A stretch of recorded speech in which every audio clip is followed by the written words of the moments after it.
ఒకే ఒక్క దేశం ఓంకారమై నినదించింది. ఒకే ఒక్క దేశం శాంతి మంత్రాన్ని వినిపించింది. పరాయి మూకలు ఎగబడుతుంటే ఫలాలనే తెగ దోచుకు తింటే ఆకే ఒక్క దేశం పౌరుష జ్వాలలు రగిలించింది. పోరాటాలను సిగొలిపింది. బానిస సంఖ్యల భళ్ళున పెంచి స్వరాజ్యాన్ని సాధించింది. స్వతంత్రాన్ని అందించింది.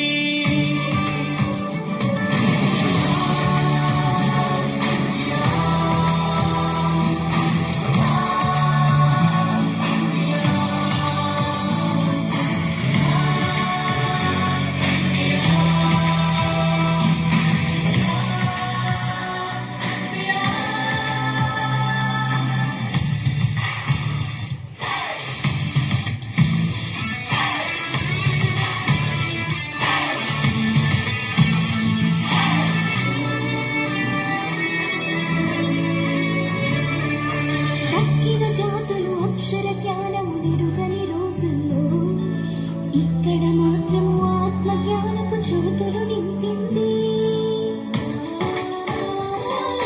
తక్కిన వారికి వ్యాధుల వేదన తప్పని కాలంలో ఇక్కడ మాత్రం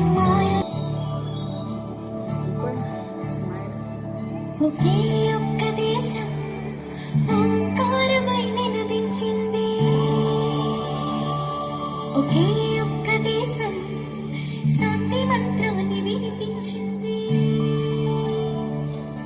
పరాయి మూకలు ఎగబడుతుంటే ఫలాలనే తెగ దోచుకు తింటే